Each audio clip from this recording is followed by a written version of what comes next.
Hello. Just get online. It says we're live.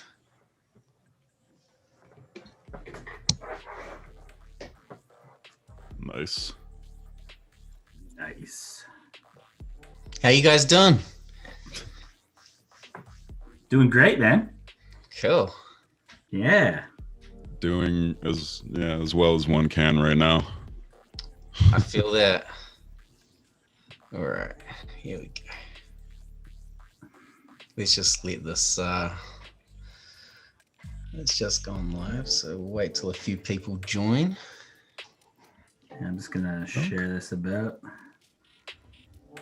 Yeah, I was going to say. There's the... It's on Twitch, correct? Yep, It is on it's on the Truth Music. Yeah. Truth Music There it is, channel. Yeah, because you guys got the other one too that's like always on. Yeah, the DDD one. That's actually, that channel is going to be really cool in the future, where it like kind of just, it's a work in progress right now, but Sick. that's going to be the one that we're really going to focus on, like, you know, for the artists on the label and stuff, like being able to Nice. showcase their stuff.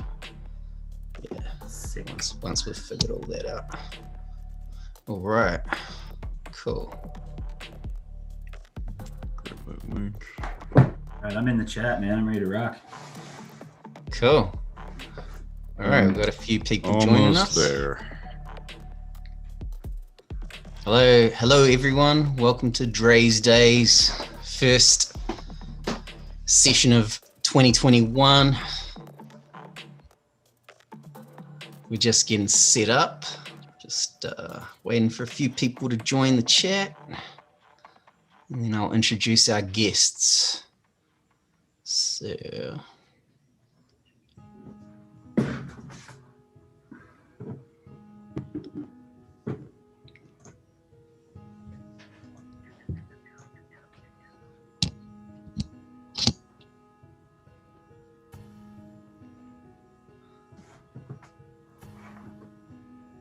Okay, cool. So, Phil, Distinct Motive, John, Sectra, welcome to the show, boys. Hello. Thanks. How for you having doing? me. Who's going first? You can. They're both too polite. That's what I was wondering. Yeah. Yeah. I'll go first.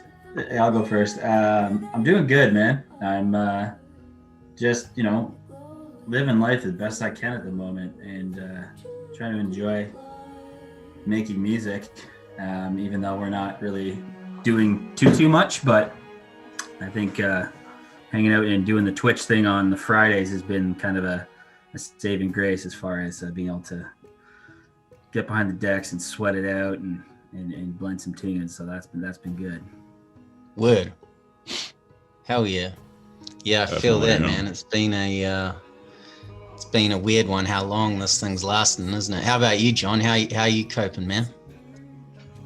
I'm doing good. I basically last February I quit my job because I was already planning on doing so. Just started working on a bunch of music. In the midst of last year, got somewhat of a job working in the film industry, writing scoring film and movie trailers, which is awesome. Wow, that's amazing. And I know it's sick. It's really fun. I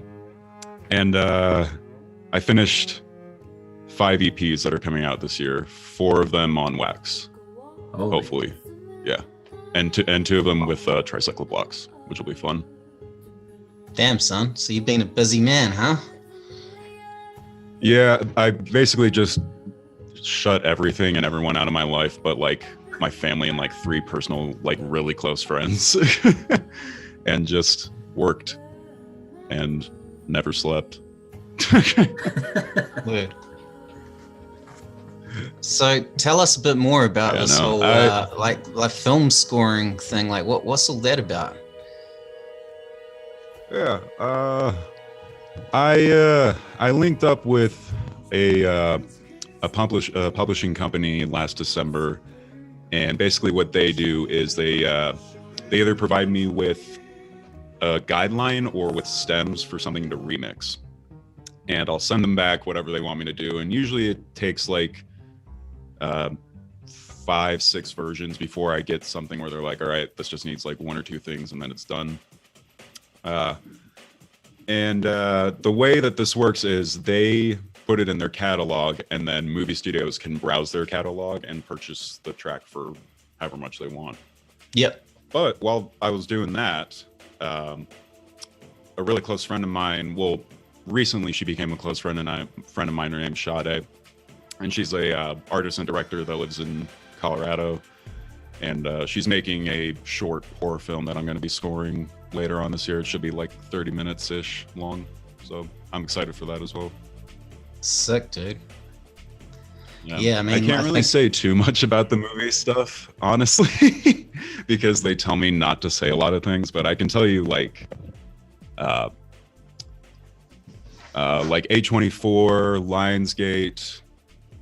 They did the music for the Blade Runner trailer, which was cool. Wow. They did the music for. That was sick. Wasn't Flying Lotus behind the Blade Runner soundtrack? Or was am I wrong? I'm not sure. It was it might have been. I can't remember off the top of my head. I know the trailer. There was an if you guys remember a producer named Ip Man. One of his tracks in there. Wow. Yeah, that's actually how this all came together. Didn't he like break off and do like techno for a bit too? Like towards the end of it.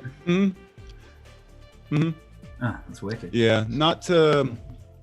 Yeah, I not to give too much of what's coming this year away, but last year I linked up with Pinch from Tectonic, and he introduced me to Ip Man, and that's sort of how this all came about. But cool. They also in their spare time will work in the film industry, which is something I didn't even realize until now. But yeah. Really, I always kind of assumed. Yeah. I mean, that shit is like something a lot of industrial artists kind of like would love to be involved in, you know, like with what we do. It was just really, yeah, it was rare chance. That's really dope, man. Well, I'm excited to see what comes out of that. I mean, I know you can't reveal too much at the moment, but it sounds like some exciting stuff. I know Pinch is a really good guy. He was one of the first guys I met. The very first time I went to Outlook Festival, actually, he was the guy that kind of that I hung out with for a couple of days when I didn't know anyone. He kind of like took me under his wing. He was there with his girlfriend or his wife or whatever, and they like looked after me really nice. Rob's great. So they're good people. Yeah, for sure. Great label too. Oh yeah. Sick. Wink. All right. Well, that sounds that sounds pretty fucking cool, dude. I mean, those are the kind of right moves you want to be making, especially during this time of with the quarantine. Lockdown and shit. I do and I was gonna say, you can piggyback off this, Phil. I was gonna say I've been recently trying to get into streaming though, because it's like you were saying earlier, Phil, like I just miss, like I was DJing in my house or in my apartment, and after 8 months of doing that, it got boring of just DJing to myself, and I just lost the will to do it for like a few months. And then a couple weeks ago, I tried streaming on Facebook, and yeah, it's been a lot of fun. Yeah, wicked. It's definitely something I want to try and get into. The streaming thing is just the thing for me with it is I did quite a few at the beginning, and like with the quarantine sessions, like that was crazy. There was like Dre, you remember at the beginning, like the viewers was like insane. Oh yeah, like 3,200 viewers on a stream, like huge numbers, and I was like, what the hell is going on with this, man? Like, but yeah, those numbers may not necessarily be there now, but still, I really like being able to like interact with people that are into the music and being able to chat with them, and like you drop a tune and then people are reacting in the chat. It's a little bit different from a crowd, but it's still kind of, it's kind of the same in a way. So that's really what's been pushing me forward, because I miss sound systems. I miss playing to people. I miss getting on a plane and leaving my house and going to see people like you, John, and being like, hey, let's go get a cheeseburger somewhere before the show. Like, I miss all that stuff, but you just gotta do what you can do at this point. But streaming is it may seem kind of dead to some other artists who've done it for a long time, but I still think there's value in it in moving forward with it. So yeah, I think like with the whole streaming thing, it's kind of gone through waves, and it was almost like we were one of the first artists on Facebook to actually use the live thing, to the point where they were hitting us up, asking us like how we were finding it as a tool and all that, because we were really, like, honestly, before they started restricting that shit through the Truth page, we were getting like crazy views, like thousands and thousands of views. I saw Tristan share a thing. It was like the reach was like over 1 million people on one of the streams. Look, it was common. I would go and fucking get on my CDJs at like 3:00 in the afternoon on like a Wednesday or something, and play to like, and the reach would be over 1 million. Before insane. They restricted it, before they figured it out to, that's so sick. And they were trying to encourage people, and it was insane, man. And even when we first, like you said, even at the start of last year when we first launched the quarantine sessions, I mean, different numbers, but still it was like about 3,000 people tuned in at a time, kind of thing. But I think they've restricted it a lot since then, and they tighten it up.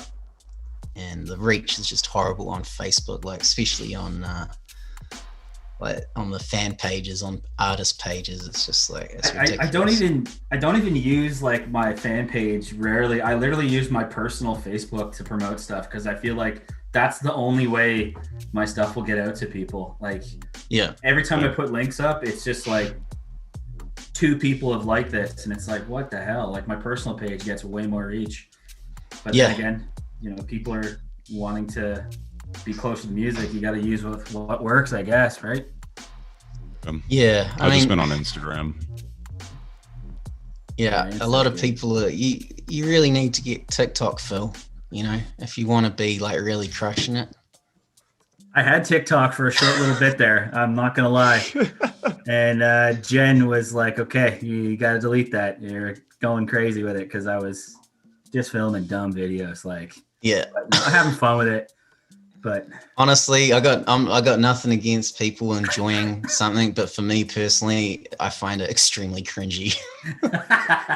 I'm just like I look at these TikTok videos and I'm just like so cringed out. I'm just like, oh, how long did they spend like planning that thing? Like, I don't know. For me, it's just like, or hours, days. But they're getting crazy views. Like the TikTok people, whoever they are, I think it's a Chinese company. I'm not sure, but whoever runs it, like they're just like allowing the flow, man. So people are loving the attention, because it's just like, crazy amount of views. It's like you do a little jiggle and it's like, wow, I got, all these viewers. So of course, it's blowing up massive, and it's all good for people that enjoy it. But for me, I just think it's a bit funny. Like I think I'm too old for it or some shit. I don't know. I miss the fucking. I think we're definitely in the same boat with that, Dre. Like the one thing I think is funny about it is there's this Instagram page I follow called Influencers in the Wild, and it's like where people are filming people like doing that stuff. Like, so they got their camera set up and they're like out in public doing the dance, and people are just like filming them doing it, and it just looks so ridiculous. But like, I don't know, man. It's great. Different strokes for it's different awesome. folks, man. There's different ways to reach your audience. Hopefully we don't have to rely on this bloody live streaming. I hope it's always a part of what we do, but I'm excited to play with a real crowd on a real sound system, like you said, man. It's nothing beats it, Yeah. It's weird, like if you like have a really sick set, like like when you're touring and you like play a really good show and you walk off the stage and you're just like, whoa, fuck, that was crazy, man. And like, usually like you got someone comes up to you and like, hey man, let's fucking hang out here. Like, you like finish and you like walk out, and then like your cat's sitting there like, feed me, bitch. This is like, oh, you know what I mean? Like, it's just like, oh man, I miss the shows and all that stuff too. Yeah, after stream, I typically turn around and it's just like Jen sat on the couch. I'm like, hey, Jen, what's up? And she's just like drinking her wine. Like, you done? I'm like, yep. It's like so weird. Your girlfriend's like, no, seriously, you crushed it. You're really good, Phil. And like one of the best things I do appreciate it. It's like I don't have to worry about like waiting for a ride back to a hotel and then having to go to an airport. Yeah.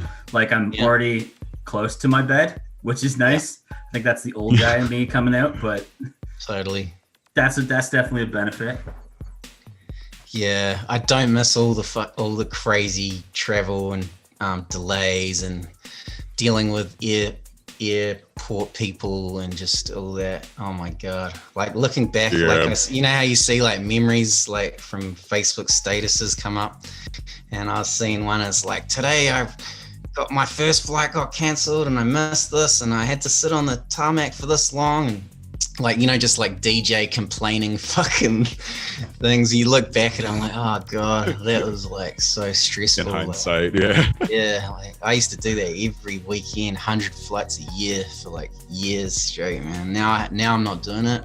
I'm kind of like not scared, but like a little bit like nervous to go back. Do you know what I mean? Like when it finally does like come back to it, I'm like, oh god, do we really have to like? Do you think it's going to be like a shock to the system? Because you've obviously started to kind of get into a routine now, right? Oh, bro, my body is so grateful for like the sleep patterns and shit I've had this past year. Like going to bed every night at like midnight and waking up at like 8 a.m. or some shit. I mean, don't get me wrong, I got pretty bad insomnia, but like, you know, not having to like do the time zones and all the fucking you know, travel and jet lag, man, your body is so like well, my body's thanking me. It's like I don't think that's good for you, you know, going through those x-ray machines and then the like sitting on the planes with all the screens. They say like a lot of radiation and shit, man, sitting in those steel tubes and the fart tubes. For me, it's when you're sat on the plane and they're spraying. I don't want to turn this into like a DJ complain fest, but oh mate, like when you're sat on the plane and they're like de-icing it and they're spraying those chemicals all over it, I'm like, this can't be good to be in the plane while they're doing this all the time, right? Mm-hmm. Yeah, there's a lot of things. Yeah, I have some. Hey, so Jesse Antivision is saying, excuse me, I have a question for Sectra and Distinct Motive. After Jesse, how did you guys get to be such hunks? Oh, wow. I stopped drinking alcohol heavily. I'm currently drinking alcohol, and lost so a bunch of weight. Those words. Word. Yeah, I just smoke a lot of weed. Awesome. Both of you guys are looking really good, I must say. Like, very inspirational. I'm gonna big up John on this because John, you have like done a complete like transformation, man, from like the last time that I seen you. The last time you guys saw me, I was 150, 160 pounds heavier than I am right now. Which is like insane. Like legitimately. And you had a big beard and shit. Yeah, you look like a different guy, man. Last time I saw you. Thank you. I appreciate that. Thanks, congratulations. Guys. You're looking great. Yeah, John. Woo! Yeah, I feel much better. I actually, both of you will be happy about this. I haven't had a cigarette in 2 months now either, which is awesome. Good. Yeah, it's good you cut that shit out, man. It's not good for you. I smoked for like, from like 18 to 29. I smoked cigarettes, and then I cut that shit out. I was like, before I turned 30, I'm like, I smoked fucking loads of ciggies back in the day because like before they banned it from clubs, everyone's just smoking in the club, and you're just like, oh, I might as well fucking smoke too. Like, God, I mean, everyone's smoking, you know? Yeah. So I don't miss those days. I was real upset when they first banned the smoking in the clubs, just because like everybody, like there'd be like a couple of hundred people on the dance floor, and then like 50 all at the same time would leave and go out to smoke a cigarette outside, and you'd like lose half the dance floor. It was so whack. Someone was saying like that led to the demise of like dubstep and like the early like they were saying watched, like, in the UK, like when they did the smoking ban, it just it completely like I just watched this like short little documentary this guy put up on YouTube recently where he goes into the smoking ban and like he touched on that. And I never really thought of that side of it, but like, you know, it's a dubstep dance when like half the people are outside smoking and the other half are inside or at the bar. Yeah. And, like, where's the crowd? No. Right. So like the effect of having to play like more aggressive and more like attention catching music definitely rose higher and higher throughout that kind of period. That's so true, man. Because people like, you know, you could play chill stuff and people sit there smoke. Like, you know, when people are smoking cigarettes in the club, that also means you can easily smoke joints in the club. No one even like, we'd always be like and like way before it was legal or anything, you know, just smoking joints in the club. Like now I'd never fucking do that. Cause like, you know, you get fucking tackled or something by some fucking security guy, but like you could just get away with that kind of shit. So back then people could blaze on the dance floor, chill out, heads down, fucking, you know, get into it. Now you're right, man. It is really like, wow, it did get to that point where they're like trying to keep people's attention, at least in the States. Still some bars in Chicago you can do that at. Yeah. I bet. There's in Vegas, man. Last time I played in Reno, Nevada, or whatever. They were all smoking cigarettes in the casino where I was playing. Yeah. I did a tour around Germany, man. I did 8 shows around Germany, and every show was a fucking basement with no windows, and like all the Germans, they love smoking cigarettes. Or at least they did a few years ago. I came back with like a nasty lung infection after that tour, man. That was like, oh God. One thing I don't miss about that is like when you leave the club, your clothes don't stink of cigarette smoke for like the next like you have to wash them as soon as you get home. Like shit is reeks, man. But not anymore. I don't miss that. There's a lot of things I don't miss. I feel like when we do return to like normal or whatever you call it, like it's not gonna ever be the same. Like, are you gonna want to like just shake hands with people now, or are you gonna just fist bump because you don't want to like catch the next like strain of corona? You know, like I don't know. I feel like everything's gonna be like slightly different. Everybody's gonna be like a little bit more. I feel like people are going to be more like the older people who are going to be standing more towards the back of the crowd, not crunching up with each other for the first little bit. And then that's slowly going to like come out into the floor, right? Like you're not going to see kids like right at the front. They're going to be kind of like, just kind of cautious, chilling in the back. And then they'll slowly inch their ways forward after the first few shows. But might be a bit like that. We'll see. We've got quite a few viewers tuned in. What up, Banana Cam? Yes, out to Cam. Out to Cam's cat, Linksy. What up? What up, Chicago Lucy? She's saying weed should be allowed everywhere. I agree with that. Of course. Yeah. Wholeheartedly. What up, Bitchcraft? Flux Dubs 808. Jesse Antivision. Tristan's in the house. Yeah. That's Tristan's saying that's how Dre and I met, joints on the D floor. And that's exactly that, man. I can't remember if it was Goldie or Groove Rider, but we were literally just like on the dance floor. There'd be like little session circles, you know, you see pass around the joint. That's how I met Tristan, man. So, you know, there you go. Thank God for those days. Too many joints on the dance floor. Back when everyone was free. Before we were tracked everywhere we went. We had a tracking device on us everywhere we go. Yeah. Does anybody got questions here? Or what? What's going on in here? Yeah, guys, if you've got any questions, feel free to fire them through. Yeah, there's I'm sure the boys would love to. There's a few I've seen. I'll scroll up. Let's have a look through this chat. Love Valhalla for smoking and drinking outdoors. Yes, great festival. Yeah, Valhalla. It's like mini Shambhala on the East Coast, isn't it? Not East Coast, but I would call it East Coast because it's I mean, where it's is not Valhalla? East. Yeah, it's Montreal area, Quebec area. Okay. For me, I drive there every year because it's pretty close. I can drive there in about 6 hours or so, and that's been kind of like the home base music festival for us. Like how people at West would have like Shambhala or Base Coast or something. And Pat and Eric, the guys that run it, have always been super supportive of the music.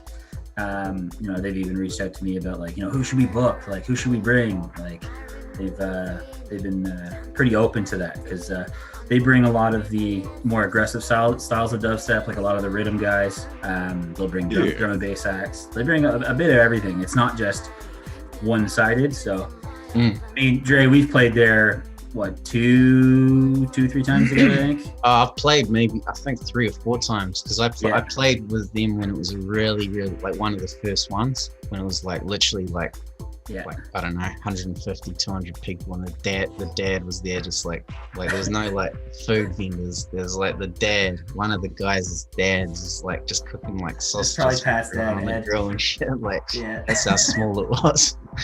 So I couldn't believe how much it blew up. To be honest, the last time I went, I was like, wow, this is really grown. So yeah, it's dope, man. I love seeing that. Sure. That's about Valhalla, guys. People are asking, who are some of your artists to look out for in 2021? There's a guy named Ome, O-M-E. He's been sending me a lot of dubstep. He's been pretty amazing. I believe he's from Germany. Nice. Sorry, Ome, if you're watching this, and I'm wrong with that, but I think he's got some forthcoming stuff on Duplock. You better hope he's not like French or like some like enemy neighboring country.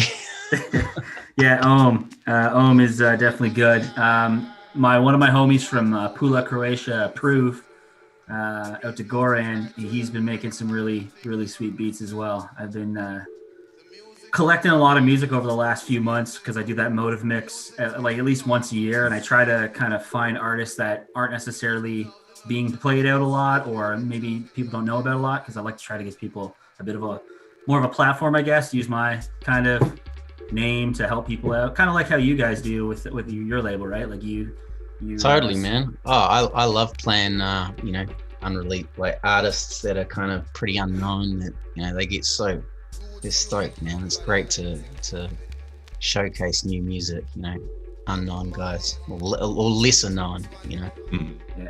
There's guys like Tinky is another guy. Yeah. He's been making some really cool like heavy kind of swingy drum oriented stuff. This guy named Dr. Cloud. I don't know if you ever heard of him. I think he's from like Indiana. I heard one of his tunes in a Rare Man set, and I was like, what the hell is this? So I hit up Rare Man, and I was like, yo, what's this tune? And he's like, it's Dr. Cloud. It's this guy named Dom. So I hit up Dom and sent him a message, and he's like, here's everything I got, like throws me the biggest pack of tunes ever. And every one I'm like, man, this guy's killing it. Like, I love that process, like finding something and had zero idea about it. Like, that to me gets me pumped to even make tunes. So I'm sure you get that all the time. Yeah, no, that's a good feeling for sure, man. I mean, that's how I felt about the two of you guys when we first heard your music, So. Oh yeah. It's, Can you guys hear me still? I can totally hear you, bud. Okay. Loud and clear. Because I opened Recordbox to see like who I've been listening to lately. As far as like dubstep goes, there's this kid from Russia named 90, Nineti or Ty, who he makes like dubstep stuff, but he has a couple of tracks that literally just sound like Tommy Wright the Third beats from 1990. It's that funk style with like the cowbells. Super heavy funk, and I love that shit. So I hit him up for music, and he sent me a whole bunch of stuff. I haven't been finding a lot of new artists lately. I feel bad. I need to start like looking for more. Well, Russia's got like, there's Leo Cap, there's Odd Cut, there's Moscow Legend, there's 90, there's I guess just quick shout outs to James JSM, one of my best friends who has been like killing it with releases lately. Oh yeah. What about you, Dre? Yeah, I mean, like you just mentioned, like Leo Cap. He's one of the guys that we've been chatting to, and he's been sending me a lot of dope tunes. We're going to be definitely releasing some music with him on DDD. he goes by the alias of Black Barrel, right? That's the drum and bass. That's his drum and bass alias. He's released on like Metalheads and like a bunch of really good D&B labels. But as far as like dubstep goes, I think he's kind of like new-ish to the sound. But he's crushing it, man. We just released that Leo Cap track on our subscribers for our Bandcamp subscribers. So like we're actually, I don't know if people know, we've got exclusive, like we're basically for subscribers putting out tracks, exclusive material. So there's a whole bunch of new music up there, and one of them is his latest. It sounds really dope. Yeah, that tune's like bop, bop, bop, bop, bop, bop, bop. Like it's he used a lot of triplets in his production, eh?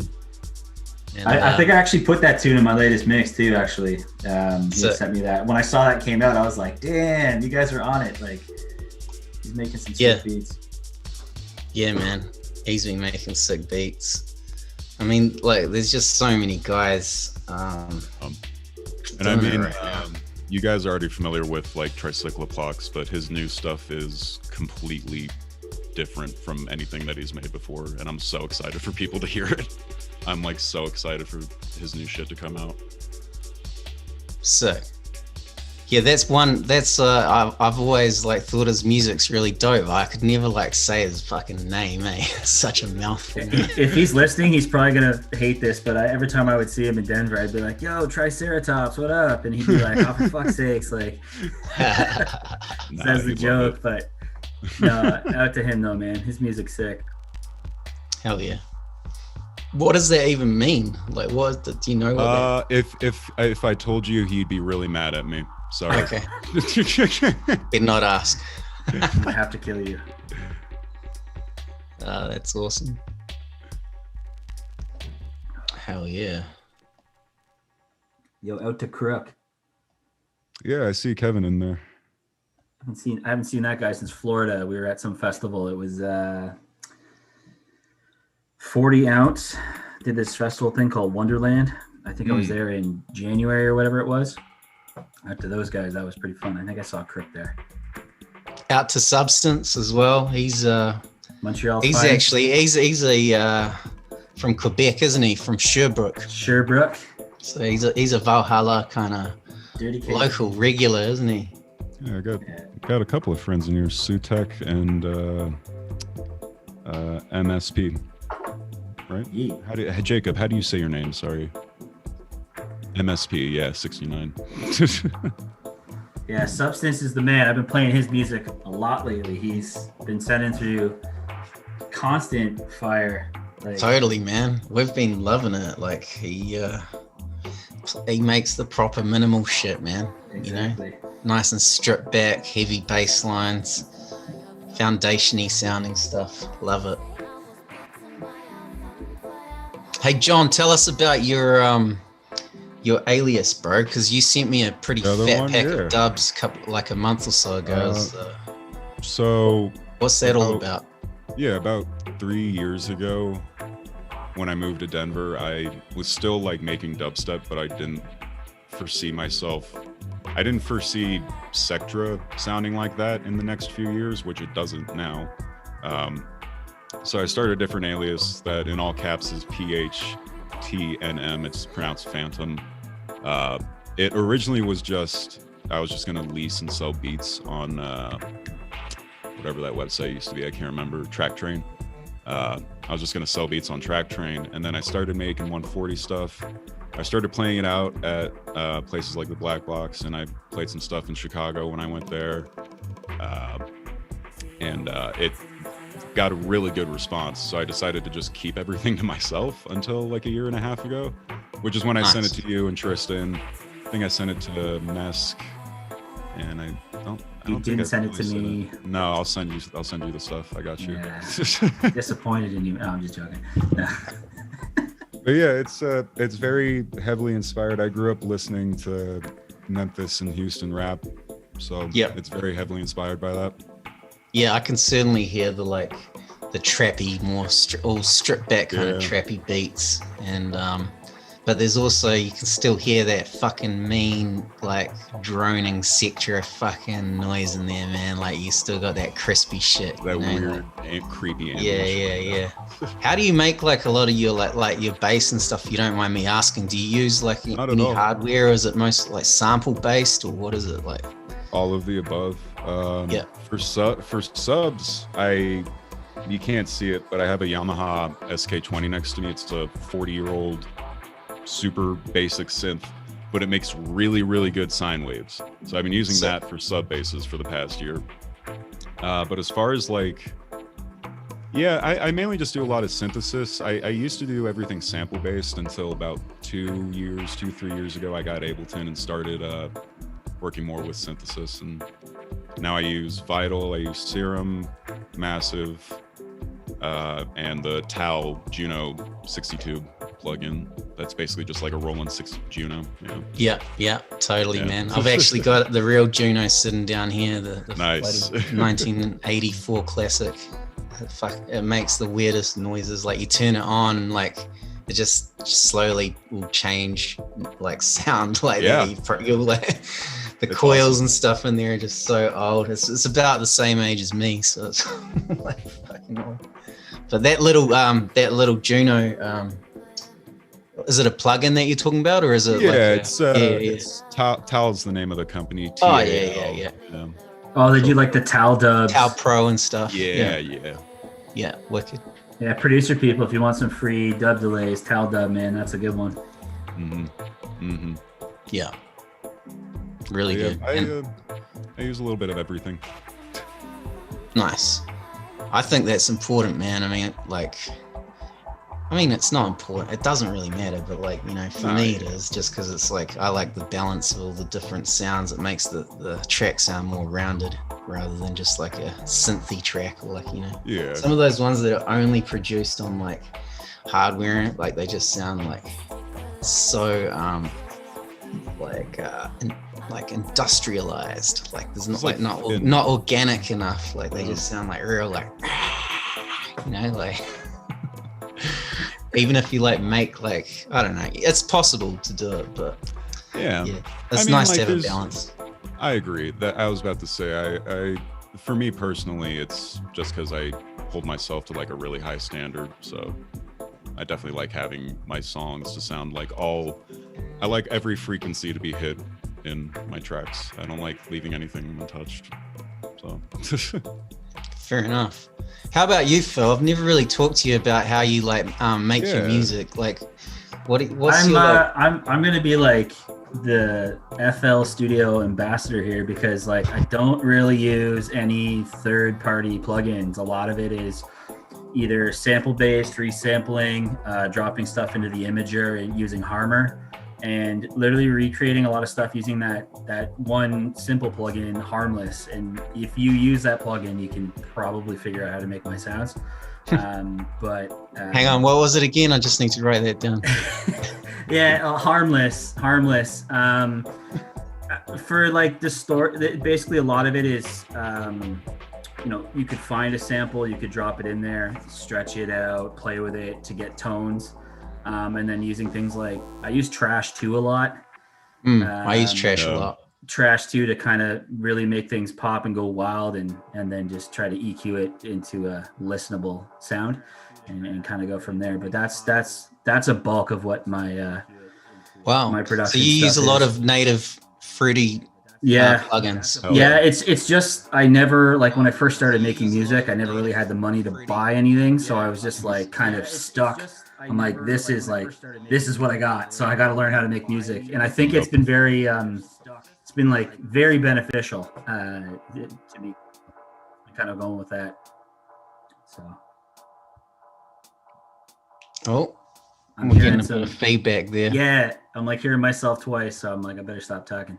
I should also mention. No, I hear what you're saying though about that, man. Like sometimes, you know, less is more, and like, I've found sometimes like if I'm away, like on a like a travel computer or something, and I've got like Fruity Loops installed and just a couple of samples, sometimes I'll make like a banger tune, not having all my like synths and everything, because it's just like you're restricted to these few ingredients. It's kind of like cooking, really. It's like sometimes it's better just having a few really nice ingredients and keeping it simple. You could probably even talk to that. If you listen to my music, it's not super intricate technical music. It's some of it's like 6-7 elements max. Like well, that's what I like about it. Your music's really fun. It's easy to listen to. It's fun to play. It's very fun as a DJ tool to mix. It rolls, the bass lines. It is very simple, but that simplicity is actually like it's really hard to achieve.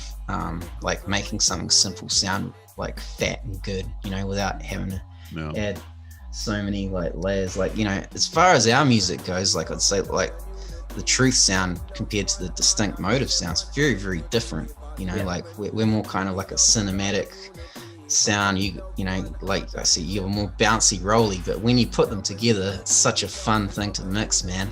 I just love like mixing your tunes with our tunes, and when you make music, do you think of like I want to make this tune and I kind of want to use it as like a DJ tool, like I want to be able to use this like to play with, or are you just making music to like it's funny you should say that, because I used to like a lot, like I'd be when I was touring a lot, I'd get home and I'd try and make fat tunes for the club, for the festivals and all that, and I'd be inspired by other things I might have heard on the road or whatever, and I'd be like trying to make like the big ones, like.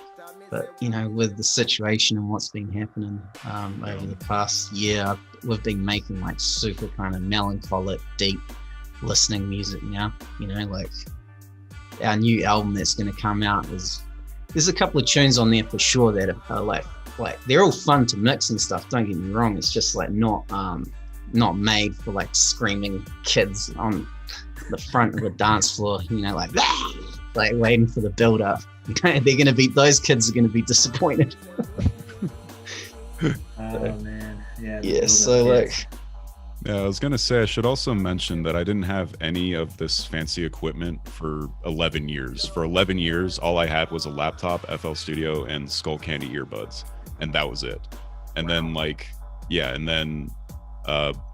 remix I did for you was on that laptop. Lucid Dreams was on that laptop. Basically, all my early Sectra releases were on that laptop, and then once I started getting money from music, I started putting it back into my studio.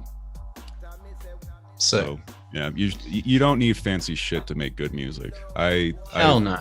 No. You don't even need the stems to remix one of my songs either. Dang. That's what I loved about that, man. Yeah, fun fact. Yeah, look, man, the thing is, with the gear, like some of the people I've met over the years that have the fanciest studios and all the gear are like the worst producers. Dude, they'll have like some like $10,000 like barefoot monitors, and they like don't even like know how to like just write a beat, man. It's just like, God. You got to be able to create a vibe. If there's no vibe there, what the hell are you doing, right? Yeah. And people, a lot of other, we've already had this chat before on this show about Fruity Loops and all that, and how people kind of look down on it. Like, man, if they only knew who uses it and like what music was made on it, they probably wouldn't be thinking like that. It's such a great program, such a great tool. Hey, producers, fun fact: a lot of people in the film industry use FL Studio. There you go. Wow. Good to know. Yeah. Did not know that. Yeah.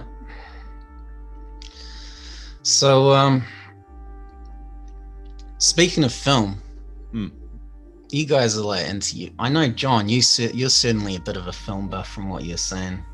Tell me, like, what are your favorite kind of like? Well, for starters, what have you got like a specific genre that you're kind of into, or you just like doesn't really matter what genre? I really like. Growing up, I really liked older horror movies. Now that I'm older, I'm getting more into like older dramas from like the 50s and 60s. I don't know why, but that's just what I've been getting into, like Hitchcock type stuff.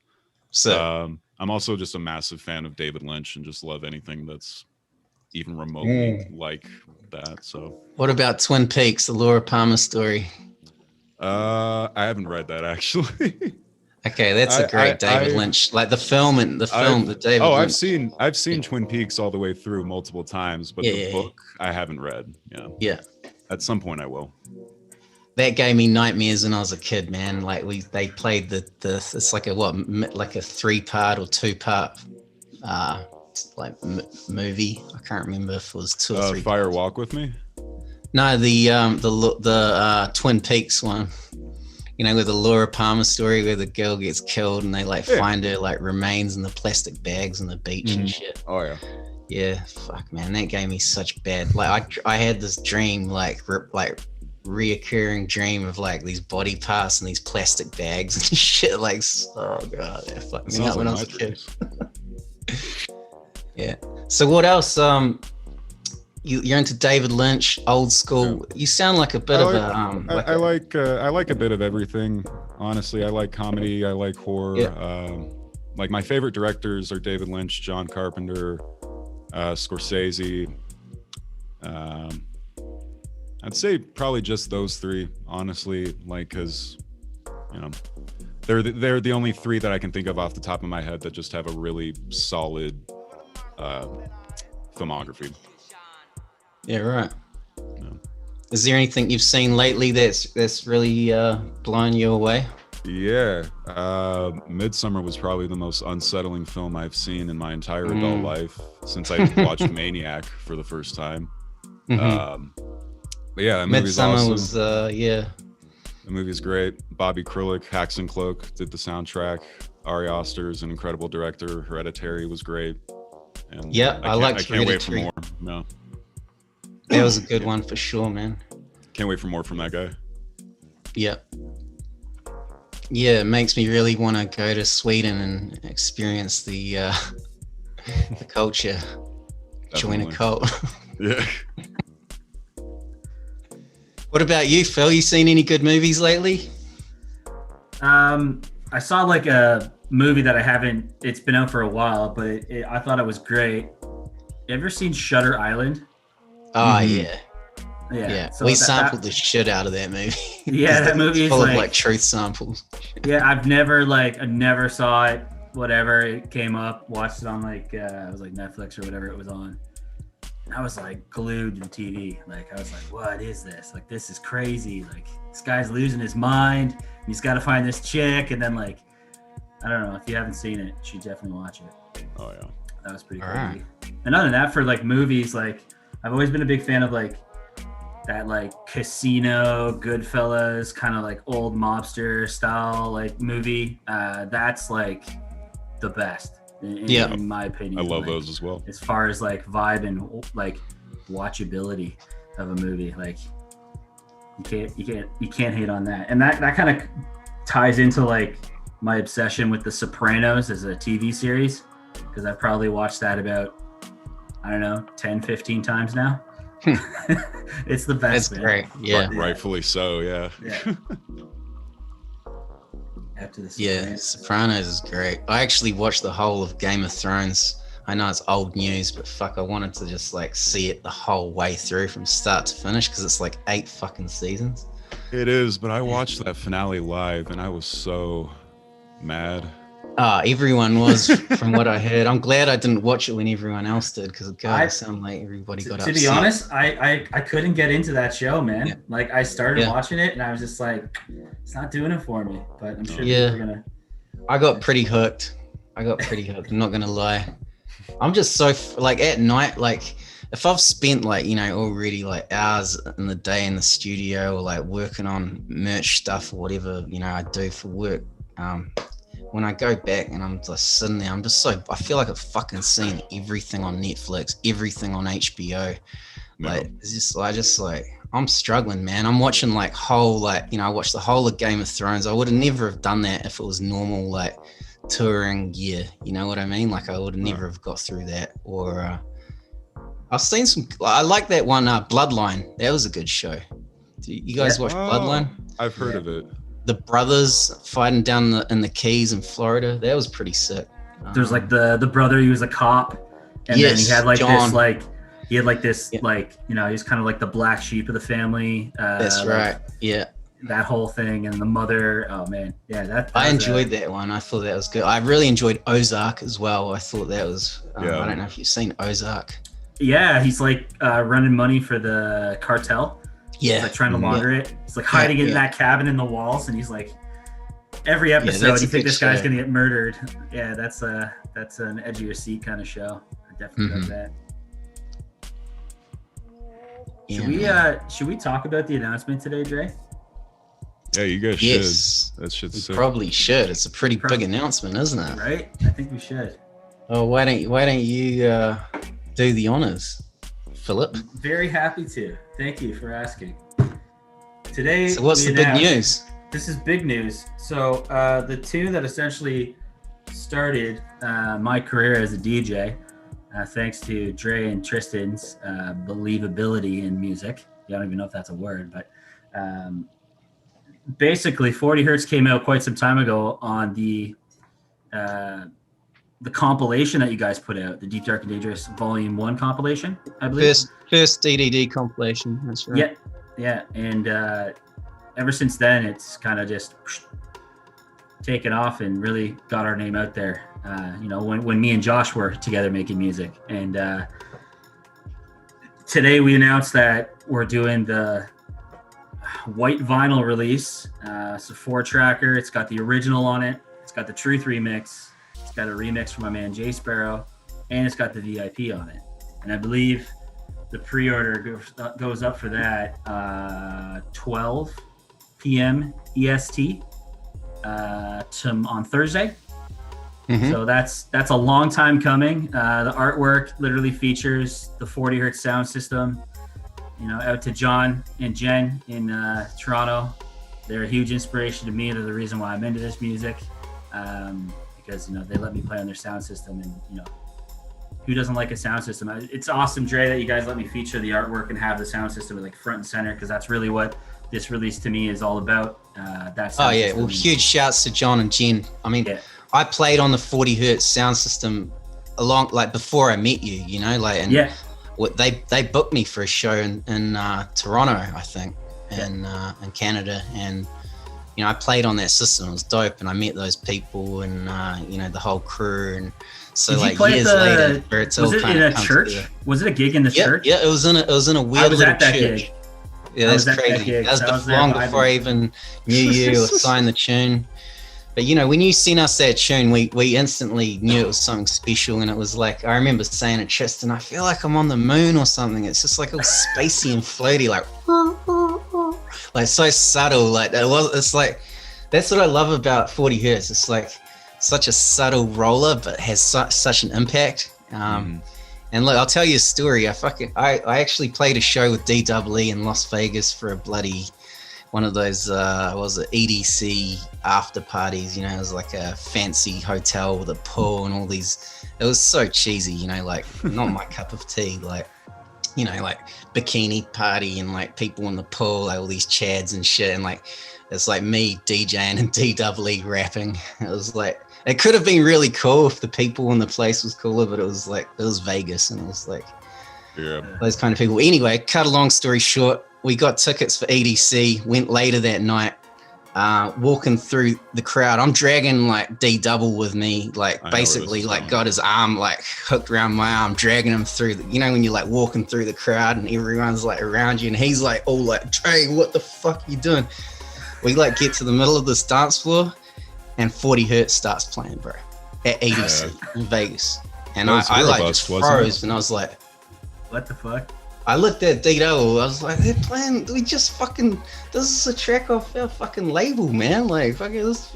I'm trying to explain to him. So like, that was a very proud moment for me. And I was like so stoked, like just to hear, like, you know, that was like, you know, when we first started DDD. So like, I can't remember which DJ it was that was playing it, but it was just cool to hear that kind of music at an event like EDC that's very mainstream and very I think it was Hero Bus. Hero Bus played it a lot at the beginning, and that dude was like super cool. Chatted him a bunch of times. He like tagged me in a bunch of stuff. He's like, oh hey, go check out this guy. You know, he's the reason I like this deeper style of dubstep, and like he didn't have to do that, so that was cool.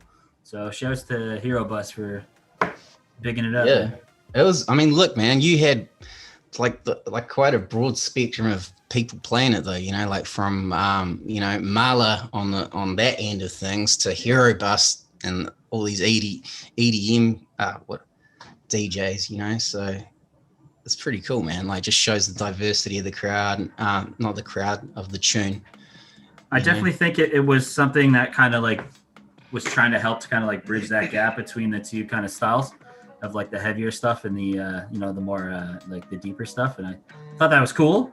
Some people may and the remixes. but I love the Jay Sparrow remix. We've been playing that one for quite a while now. It's dark and nasty, man. You know. Yeah. Anything that guy touches is gold, right? So like it's proper. Oh yeah, big up Jay Sparrow. He's a legend. We love him. I was especially stoked when you guys. I was especially stoked when you guys did a remix. I was like, yeah, I got Truth on the remix, man. Look, we couldn't not remix it. We love the tune so much. We're like, all right, we got to do our version of it. So yeah, but cool like, that's coming out finally. Yeah. It's and been a long VIP time, man. Too. What's that? Yeah, the VIP as well, man. So yeah, it's like four remixes, right? Yeah, and like a bit of info for everybody on the VIP. So like, I made the original tune, and then the VIP we actually made like 2 or 3 different versions. And I had sent the original to Josh, who used to be in Distinct Moto with me when we first started, and then Josh like put together that VIP, like he arranged it out of the original track, and like I remember he sent it to me, and I'm like, oh fuck, like I don't even need to touch this. Like this is perfect. Like Josh, Josh set up. Large up Josh. Day. Yeah, big up Josh. Yeah, hell yeah, Josh. He's sick. Yeah. We live in the same state. Cool. So that's gonna be that's gonna be a quick seller, I'd say. That one's gonna move. So you guys should probably set your calendars for that. What, Thursday? Is it midday or something? That's gonna sell. That's gonna fly. Yeah. Yeah. Well, congratulations, and it's gonna be on a nice white vinyl too. That too, yeah. Yeah. But yeah, the one that you did for I only have the matte one that you did, the blocked one, and that one sounds really good. The blocked? Like, you got the blocked one? It's loud. Oh, that record is loud, and I'm really happy about it. Because normally when I get colored records, they're generally speaking, for some reason, they're mastered quieter. But for some reason, that one packs. Does that depend on how many tracks are on each side, though? Because I know probably. if there's more room, right? Also, it depends if it's just a colored vinyl or a picture disc. Because I heard picture discs, like the quality's not quite as loud. You know, it's kind of scratchy. Yeah. Yeah. We used to get some really cool picture discs back in the day. Like the drum and bass guys would like. Yeah, I was gonna say. I remember like Shy FX and shit. They used to do like really crazy like picture discs. There's a lot of old raga and reggae. It's on picture disc. Yeah. Dub. Pretty dope. I say bring back the laser discs. I was just gonna say laser disc, but I'm gonna date myself here. So I have a VCR next to me, so it's fine. You guys can have your laser discs. I'll stick with tapes. What's the go-to tape on the VCR then? I actually own. I'm not gonna find it, but I have a copy of the Star Wars Holiday Special that I paid $20 for, just to have it,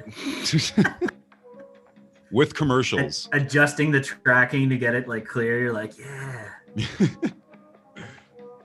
That's awesome. I really want to get an old VHS player, just so you can watch like some of those old school flicks, like with the, like. It's almost like that's another fashionable thing, now to like film your like stuff with the like VHS effect and the glitch and like the poor, like you see all the new skate videos and shit, all those like 90s like vaporwave kids, they're like, yeah man, film it on an old handy cam. And dude, yeah, in the death metal scene, it's becoming a really popular thing. There's a lot of bands right now that are putting out VHS tapes of their like own recordings in their basement that are selling out instantly, and they're doing multiple pressings of each one.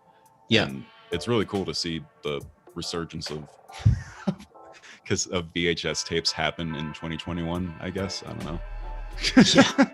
Well, we've even seen music getting released on cassette too, right? I put my album out on tape last year. Yeah, there you go.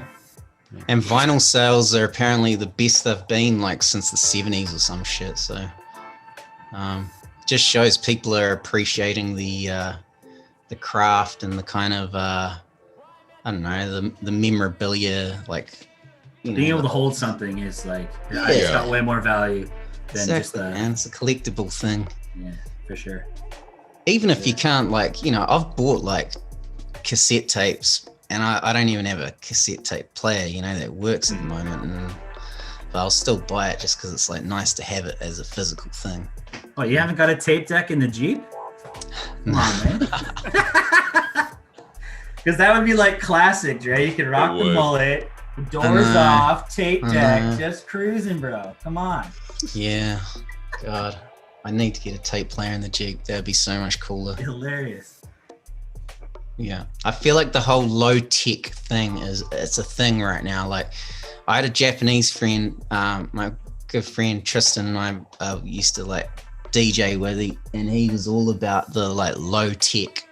And he would like, all his stuff was like, you'd have like old like retro Casio watches, and like, everything was like from the 80s, or like, he just had lots of cool shit. And that was like years ago before I really like saw any like trend in that stuff. And I was just like, that's so weird. He thinks low tech is cool. Like, I'm trying to get like the highest tech, newest gadgets. And this kid is like, I want the old shit, And but now I get it. Like years later, I'm like, oh yeah, because like it's the same when we buy our retro synths and shit. It's that's like, exactly what I was gonna say.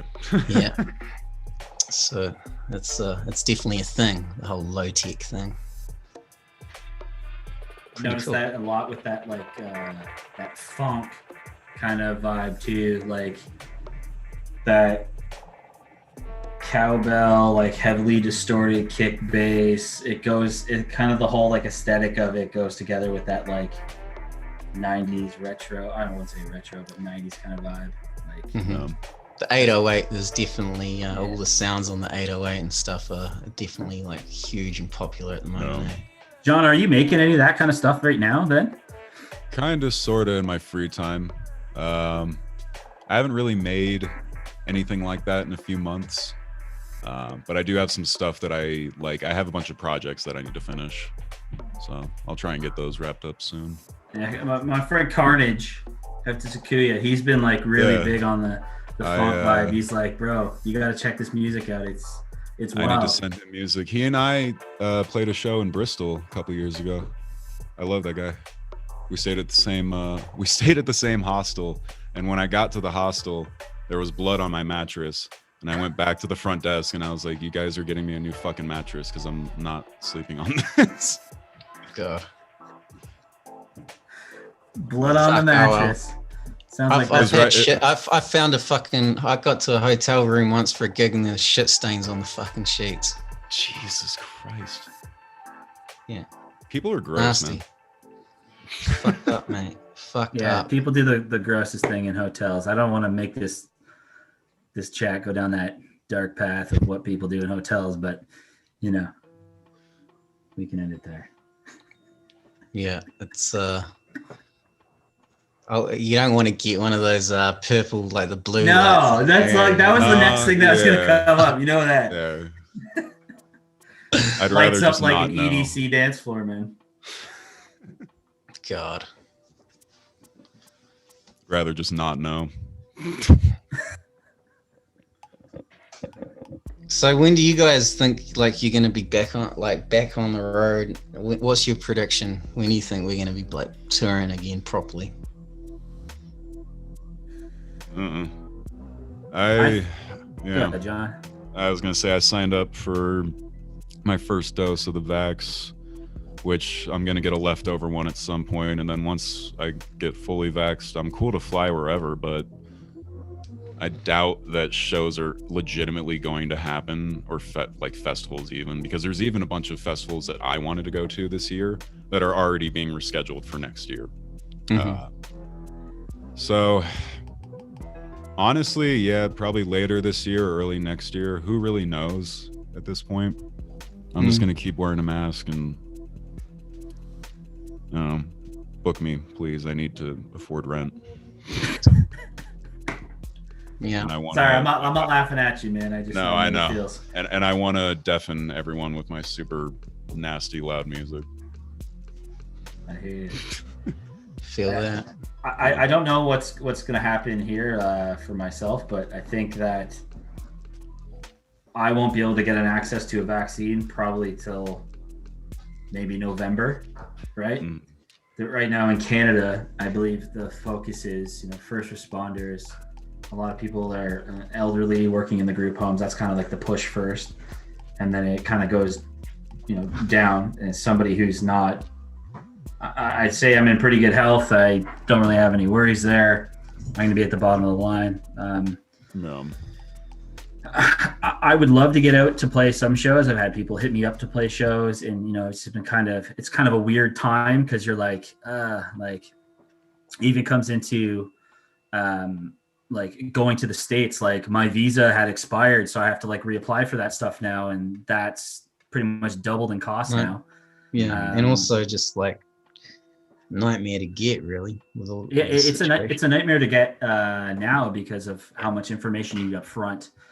In order to get that. So I think I'm just going to kind of take baby steps, maybe probably just play as it starts to kind of open up, maybe just get into like the Canada market and play around here. Yeah. And then, once I start seeing things kind of open up, just work on going towards the States. Like I love the States, the bulk of the market and the fans are in the States. And you guys are the, I love you guys. I wish I could be there playing, but all in due time, man. It's got to be patient. Yeah, exactly. Patience is a virtue. I remember freaking out thinking, oh my God, there's going to be a whole month with no shows like at the start of it all. Like I was like, it's a whole month. How are we going to, I was like, we'll survive a month.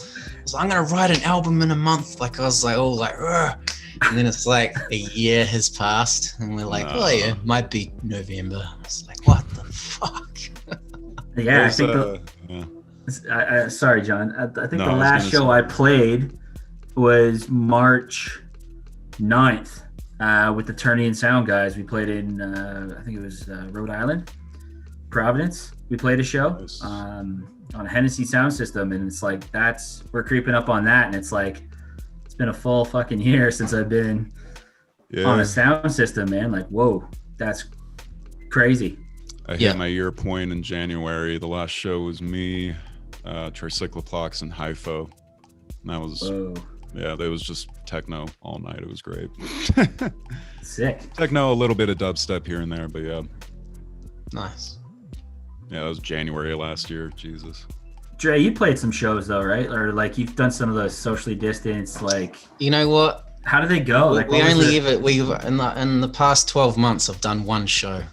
Really? Yeah, that was it. Yeah, we got offered. We've been offered a lot of really cool shows that I wanted to take that I just had to say no to, just because it's like, even if the event is socially distanced, getting on an airplane full of people, that's not social distancing. And right.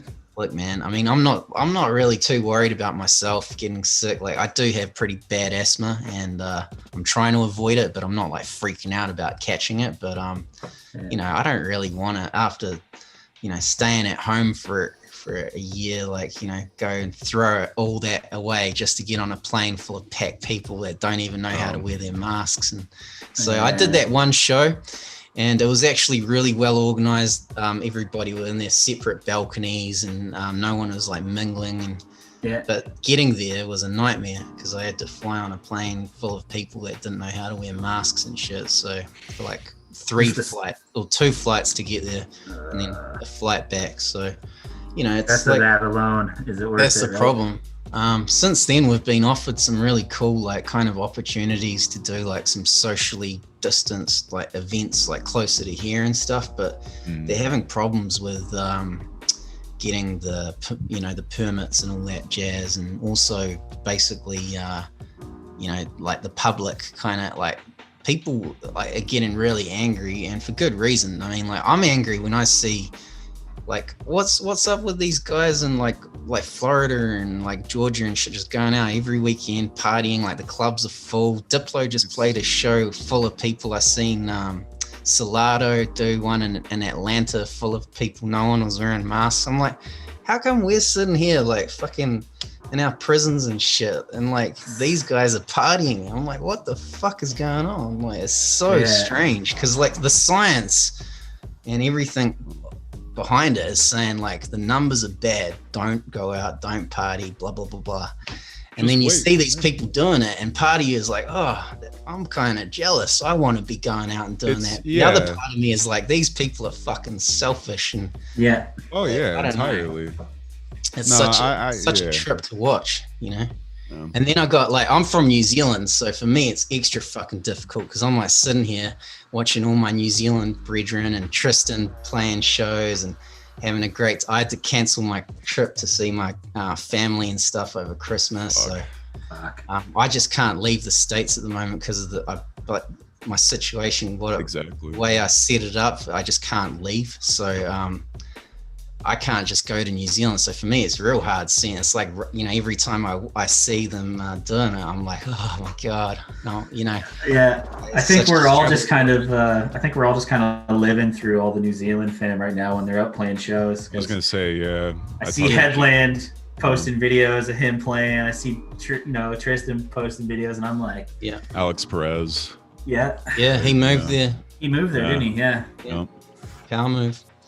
The thing is, like, there's no difference any other place. They just fucking managed it right. They went into strict lockdown for 49 days. It's not like they didn't experience COVID. You know, they went into strict lockdown. They even closed, like, you couldn't even get McDonald's. Do you know what I mean? Like, you couldn't even go to the drive-through. Like, it was like lockdown. You know, that's like proper lockdown. They locked it down, and now they're free and they're having fun. We're sitting here 12 months later, and it's still like the numbers are peaking and it's just out of control, you know? So I'm kind of like envious of the way they handled it. You know, I think they did a good job. Same. I think it opens up people's eyes, and, you know, they respect like the rules, and they maybe wouldn't fight back so much because they can see the results now, right? Like if this ever did come around again, I think we'll never be in this situation again, I think, of this severity. I also think that. I don't know. I feel like it's just going to be like crazy super strains. It's just like the start of the day. I was going to say, it's also been 100 years since our last plague, so this could happen again in another 100 years. I don't really. That's okay, because I won't be around for it. So. Yep, I'll be. Hey, look. Ashes. At least our music suits the like apocalypse soundtrack. You know, like the kind of music we all make is like perfect for like this kind of stuff. So. That is true. You know, it's hard making like cheesy, happy pop music in these times. I feel sorry for those guys. I don't. I don't.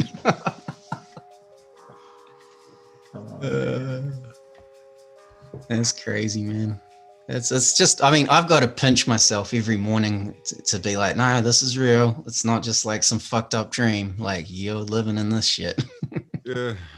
Such a weird reality, but you know, I'm feeling positive overall about I don't think, you know, we're completely fucked as a human race. You know, humans are very good at pulling off miracles and you know, coming through and turning things around. And I think, you know, if we all kind of put our minds together and work together, and like with the technology and the way the computer power is at the moment, you know, it's just we can solve a lot of these big issues that we're facing, you know, including like the disease and the globe. You know, people are saying climate change, it's irreversible, blah, blah, blah.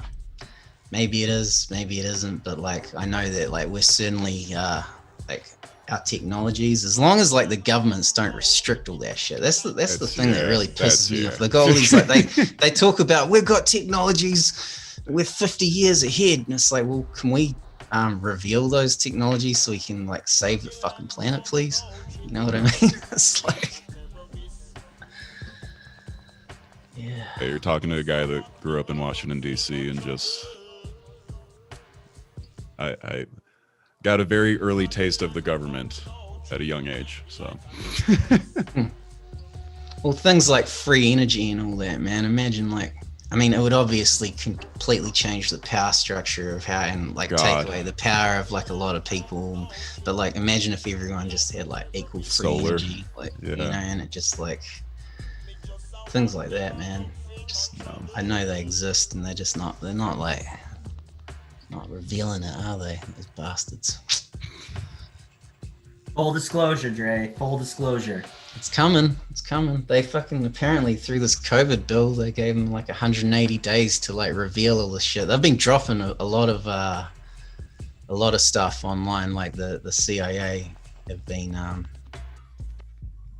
you know, leaking documents and shit. And I don't know, man. For me personally, what do you guys think about the whole thing? Like, do you think we've been in contact? There's aliens. What are your thoughts? I think we are pretty ignorant to think that we are the only things on a planet, right? Mm-hmm. If you think of the size of the whole universe and what's in it, if we are the only living things on this one planet, like I when I think of it in that kind of sense, it kind of makes me more like open to like there is something else out there, but you know. Yeah, I definitely I believe that fully 100%, and I also believe that humans were conceived completely by accident because some space dust crashed into Earth a few billion years ago. So that's an interesting theory. I think my whole thought process is that it's almost kind of like Star Trek, where like different planets are building up civilization to the point where they can contact each other. I don't think we're not going to reach that point for a while, or unless something like what happened last year, where it's like, yeah, they exist. Yeah, they exist. For me, I feel like I think they're either gonna like come out with some big like disclosure thing where they say, look, we've been working with these alien groups over the years, this is what we know, and they're not going to tell us everything, but they're just kind of ease us into it. They're either going to do that, or they're going to like stage this big fake like alien invasion, like Independence Day style, with like big fucking crafts, and the world has to join together to fight them, but really it's actually like them doing it, you know?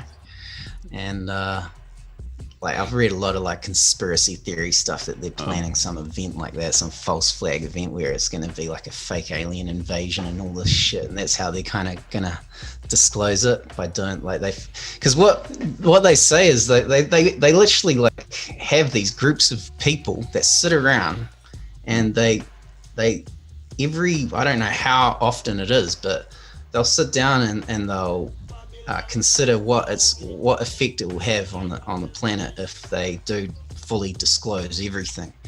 And you know, they do like simulations on their computers and shit, and they see how people react, and every few months they do one of those just to see if their people are ready, and they're like, nah, this will cause like it'll like put the planet backwards like 3 years or something.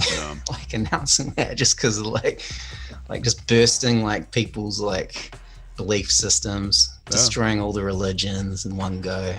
Earth's not ready to join the Federation yet. Yeah, I'm ready, man. God, I am. Yeah. Can they give me my all the dubstep DJs are ready. The dubstep guys have been communicating with the aliens for years.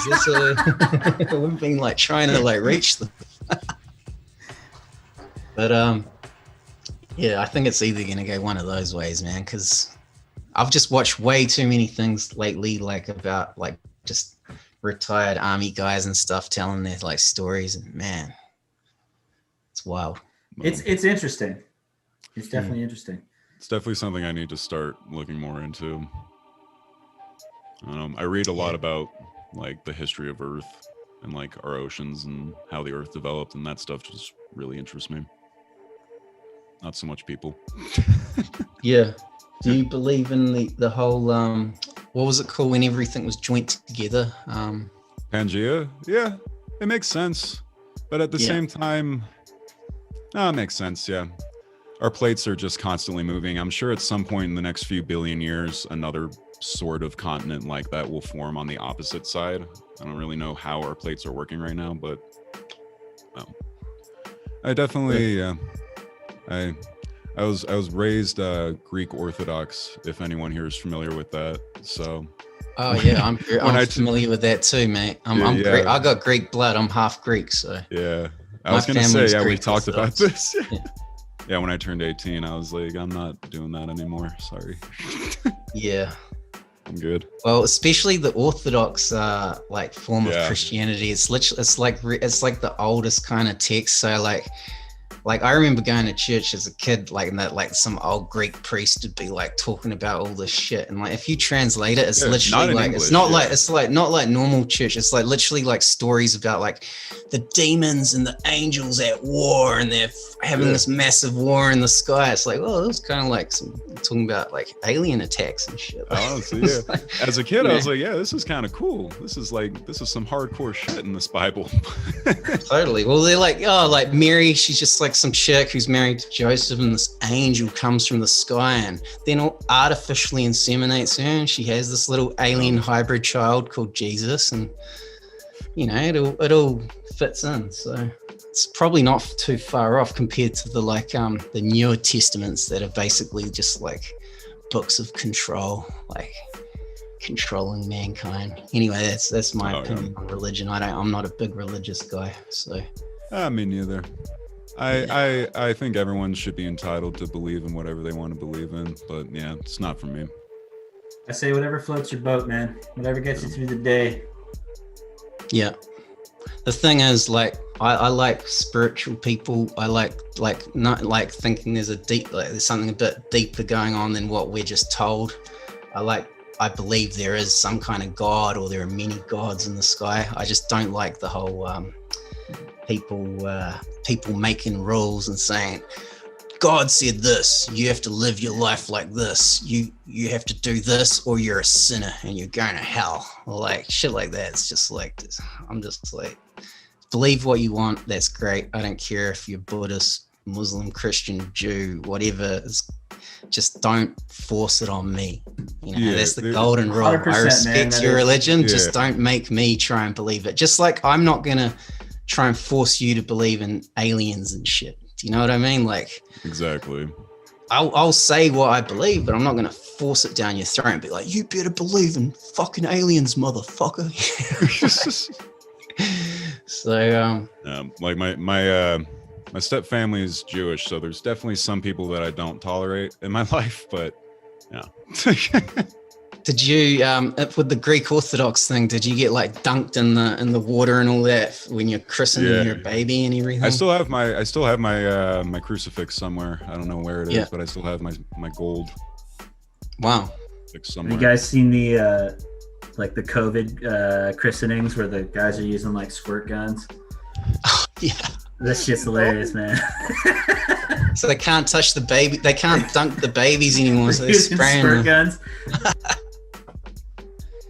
That's classic, dude. That's amazing. Hell yeah. So, large up Tentacle T, Kassar Dub, Shades McCoy in the house, Spectrum, Joe Big One. Quite a few people locked in today. Yeah, after Quasar. Oh yeah, Quasar, yeah. Hell yeah. I think I like all of his music because it's all of it, awesome. yeah. But that the A side to that Medi release, the piano one, is like my favorite thing he's ever done. Sick. Hell yeah. I asked him if that was live recorded, and he was like, "No, I did that in a DAW." I'm like, well, it sounds like you recorded it on a live piano, so congrats. Love that. The some of the new like well, you know, like just software like plugins like Omnisphere. I don't know if you've got Omnisphere, but man, some of the keys on it, you know, like the grand piano and all that they have just sound just so immaculate. Like you may as well be playing on a big ass grand piano. It's just, honestly, yeah. That's like a beefy plug-in to get though, right? Like it's like it's 500 gigs or something, right? Like it's I remember like on older computers that I had years ago trying to install it. It was a nightmare. And it costs a lot of money too to buy it. But it's incredible. They literally spent years creating it. You know, they went like for example, like you like click on like the voices, and they'll have like those like dudes in like Mongolia that do the throat like I can't really do it, you know, the low like. And sorry, what does it sound like? There's Conan the Barbarian shit, you know, where it's like I can't do it. They can get really deep, and like anyway, they literally like they went to these places and like recorded these people, and they, you know, like a lot of the sounds on the Omnisphere, they actually it shows what they did, how to make the sound. And they, you know, they'd go to like these little villages and stuff and record these people and all the weird instrumentation and the ethnic instruments and stuff. So it's a really awesome. I gotta look into that. I've heard a lot about it. It's like, imagine having a room just full of like every like exotic like instrument and like all these crazy voices, but it's just like all in one thing, you know. Like they did all the work for you, went around the world, sampled the shit out of stuff, put it in this thing, and it's just Damn. Never get sick of it, really. It's like endless possibilities. Are you sponsored by Omnisphere or what? What's going on here? I should be. Spent enough money with it, the fucking bastards. But yeah, I highly recommend Omnisphere. That's a good one. Tristan loves it too. Tibetan throat singing. That's what Spec called it. Oh yeah. Yeah, are they Tibetan? I think they are. Yeah, Tibet and just all around that Eurasian area. Yeah. I was watching a thing, and it was showing like how they could like apparently another conspiracy theory, I don't know if it's true or not, but like they can like with their voices they could like to the point where they could like lift rocks and shit. Like if they like the monks would like get in a circle and all kind of like do this throat thing where they like hum, and like it would get to the point where they could elevate like boulders and shit. Whoa, that's sick actually. Who knows if it was real? I'd like to think that my dubstep YouTube does that, but you know, elevates objects. There's just a dance floor of people just floating. Yeah, you're elevating people.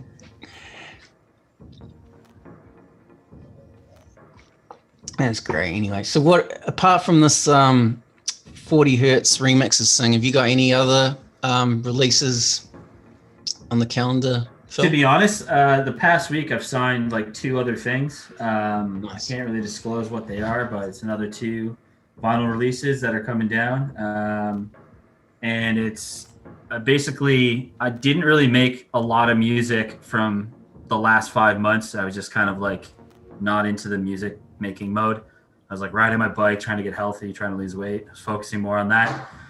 And because of doing that, I kind of got into like, okay, I feel good. I can create now. And over the Christmas break, I made like, I think 8 or 9 tunes. I sent you that recent pack. I think that's pretty much all over like a 2-week period. Yeah. And sick tunes. Sent some of those out, and a couple people snatched up a couple of those. So nice. Oh yeah. I think the first one will be around sometime in March, and then the other one is I think in July. But it's cool to have your more stuff signed up, because like last year was kind of a, you know, I had a couple of things come out, but it wasn't like wasn't a whole lot. And I'm not really just trying to put music out for the sake of putting it out. Yeah. You know, it's not like I'm trying to stay like a relevant or whatever that is. It's more like I'm happy with this. It's finally going to come out. Like that's kind of what I'm going at. So Cool. Not about the quantity, more the quality and being Quality. happy with it, right? I think that's and I think that's an important kind of point. A lot of especially like a lot of upcoming artists, they're just like kind of eager to get their sound heard, and you know, they want their music you know, out, and they sign it to a bunch of like really kind of underground labels. And you know, sometimes like you can, not only are you spreading the butter too thin, but you don't want to be spreading it on like, you know, lots of smaller labels. You want to kind of, there's no right or wrong way to do it, but I just noticed that I feel like that's a bit of a mistake. Like some a lot of artists will do. Like they'll just kind of want to get all their music out as much as they can. They fire it to a bunch of different like labels, and the stuff comes out, but it doesn't really like get too much attention just because the reach isn't too good or whatever. And don't get me wrong, I think it's good like releasing music on the smaller labels, but as an artist, like it's also good to kind of hold it back and put some value into your music, and like even like John is saying, he's been holding on to those tracks for like how long? Like years now. Like 3 years, yeah. And exactly. So there's no hurry to get stuff out. Yeah. So three of my records that are coming out this year were supposed to come out last year, but yeah, everything happened. It's like it's just a bit of a shame. I see like some of these like smaller kind of more underground guys making really awesome music that they've obviously like put a lot of time and effort into, and then it just kind of gets completely missed off the radar on release day. It's just I feel that's that just the way life goes. I feel that like if you're an artist that doesn't really have a name for themselves, like maybe don't necessarily sign music right off the bat, send it out to your favorite DJs who you want, like send it out to the people you think should be playing your music and see if they play it and see if it gets a reaction from there, and kind of take it from there. Don't just, oh, this guy likes it, he's going to sign it. Cause I even did that. Me and Josh did that in the beginning, and we signed to some no name label, and it came out and it had no traction, but we were like, yeah, we're on a label, but like, who cares, right? So we made the same mistake back in the day and signed some tunes to some smaller labels. Then Marla hit us up and was like, I love these tunes, I want them on Deep Midi, and we were like gutted, so that's how we learned the hard way a few times like that. But you got to just be a bit strategic. You got to put some value into your music, and also like you have to know that it's ready too. And I think like a lot of people, they're either like too scared to like give out their music even when it is actually ready, or they're giving it out prematurely when it's not ready, and you're like, dude, like you need to like fix this up before you start sending it to all these big DJs, because first impressions last, man. And if the first demo they get from Distinct Motive is some like poorly produced one, it's gonna like don't get me wrong, there are guys that sent me shitty music, well not shitty, but like stuff that I didn't think was up to par, that over the years got better and better, and now they're on the label and they're crushing it. So but you know what I'm saying, like you want to kind of, it's progression. Well, it's important that you take the time to listen to that too, and you can see people progress, because a lot of people will, I think there's a lot of missed opportunities with a lot of bigger labels, because people, he sent me that one song, I didn't like it, and they just write it off every time they see an email, right? Mm-hmm. So listening to everything that comes in is key. And also with demos, a bit of friendly advice just from someone who runs a label, like to anyone out there, I'd say like when you send a demo, don't send like all your tracks in one folder at once. Like don't send a demo with like 10 tunes or something, because pick your three best ones. Right? Three best ones. Pick a couple of your favorites, or a couple you really want that person to hear, and if they ask for more, then that's great. But like people will send 10 tracks, and then if the label likes it, they might sign like 2 or 4 or whatever, and then those other 6 just get like looked over, or like sometimes it's just too much. Like for me, like when I get sent so much music from so many different guys, when some dude sends me like a folder and it's got like 20 tunes in it, like they're not labeled properly, it's just like track 1, track 2, it's just like, oh my god. Like out to Rez in the chat. How's it going, my bro? phone's dead, so I can't see. Yes Rez R-A-Z. Not to be confused. Hi. Not to be confused. Yes. With the other Rez.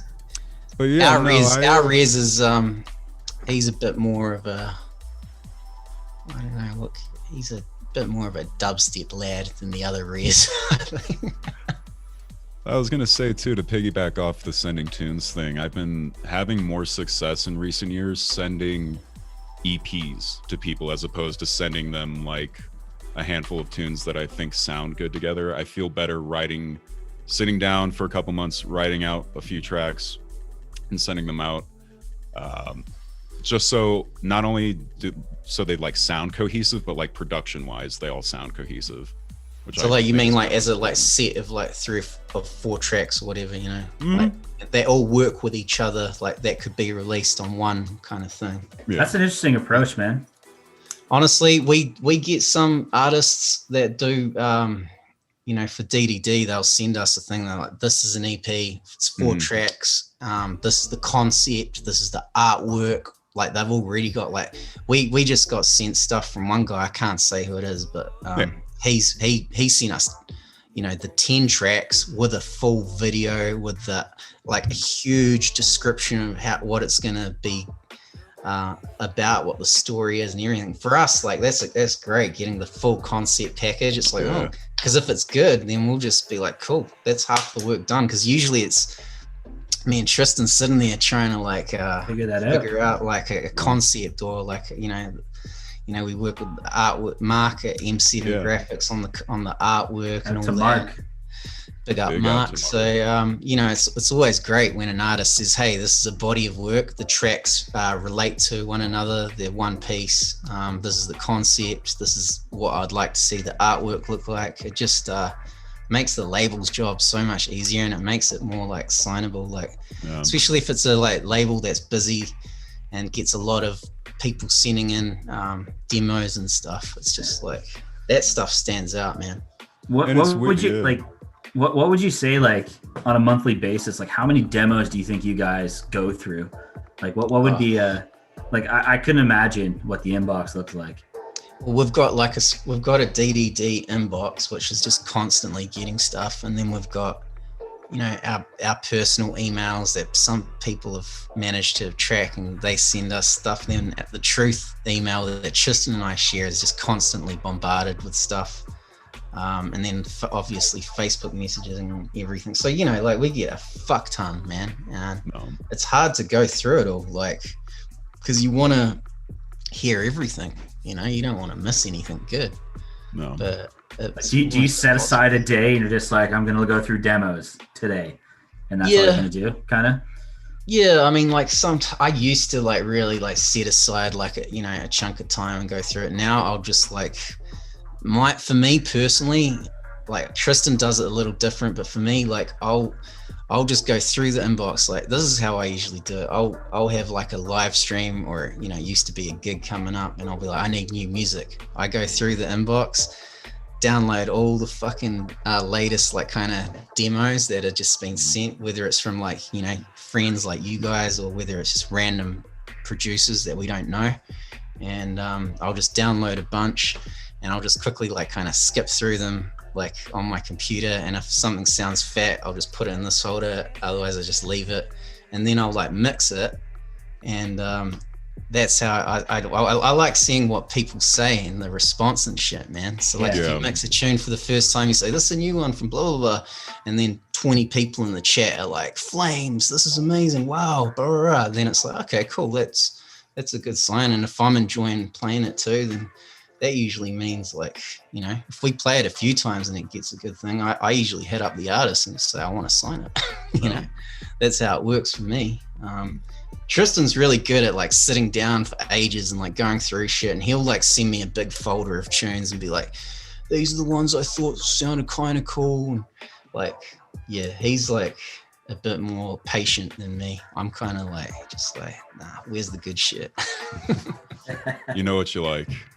Yeah, I know what I like. Like, I can skip through a track real quickly and just know straight away if I like it or not. You know, like I'll just, you know, I just know, man. It's just, after years of doing it, you just like, you know what you like inside. Sometimes you get a surprise and you're like, yeah, I don't know about this, and it grows on you. But you know, it's yeah, I think when you've been doing it for a while and you've got a certain idea in your head of what you want and what the direction you want to see, the label and everything, you just kind of, it's almost automatic, eh? You're just like, yep, sign that one. Yep. No, that's not going to make it. You know what I mean? Just, I got a question for you, Trey. Where do you see the label in like 5 years?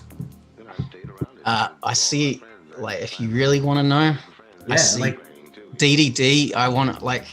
I don't see it as just like being a label. I want it to be like Deep, Dark, and Dangerous World, you know? So like, and when I say that, I don't mean like fucking Disneyland or something shit like that. I mean like, you can like get home from work, strap on your VR, and you go into the Deep, Dark, and Dangerous World. You walk into this room and you might find Sectra playing some fucking twisted dark techno set, or you find Distinct Motive in this zone, and you can go chat with other people. So I want like a virtual world, where like we can all just go and escape reality, you know? I mean, the kind of like the Disney World aspect, though. You could have like Distinct Motive bumper cars. Like you could have some like cool shit going on. Pretty fun. You could do a lot with that for sure. I mean, maybe one day a theme park would be fucking cool, but a DDD theme park. But no, honestly, I just see it already is much more than a label. You know, let's be honest. Yeah.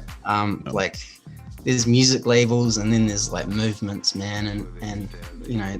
There's a lot of people that for them it's like their life, you know, it's the only way they can talk to their friends, you know, all of their friends are people that are into that music and the music scene. And you know, when gigs were happening, for a lot of people it was the only way they could you know, socialize and all that. So yeah, you know, it's a bit more of just a label. It's like a I know it sounds really cheesy saying like a lifestyle or like a movement, and like, you know, I don't want to toot my own horn. It's also something it's a bit more than just a music label, you know. It's like it's a group of people all around the world that are very passionate, and not only the artists, but like, you know, all the fans and everyone. Like I just see it kind of growing, and as long as we like keep it like positive and stay focused on like the whole what it was all about originally and not lose that, then it's just gonna grow into something cool, hopefully. I think it's been cool watching like the merch line grow. You guys have put a lot of work into that, some really cool shit that came out. I'm rocking the socks right now, actually, that you sent me. Sick. Thanks. Well, the merch thing, you know, like it was always a thing that we had, but you know, this whole bloody lockdown, basically, you know, all of my income was gig based. You know, I was like, I was doing like 100 fucking gigs a year or something, living in LA, super high costs. And, you know, when all that came to a halt, I was like, I'm fucked. Like, I don't know what to do. And like, we literally like stayed up like nights in like not sleeping, just like brainstorming, trying to figure out a plan for the merch, how we can like actually turn it into something that's not just like band merch, and into like an actual full-blown kind of you know, lifestyle brand, if you want to call it that, but also like still very much associated with the music and the artists and the culture behind it. So that was a big mission to pull that off, but being forced into this situation has meant like the merch has really taken off because we've put so much like love into it, and we've turned it into something that we can like, you know, it's a struggle to survive just off selling fucking band merch, you know, and not be doing like as an artist, like, I mean, you guys know how tough it can be, but I'm really proud of what the merch, you know, how it's looking, and like the bags and stuff are like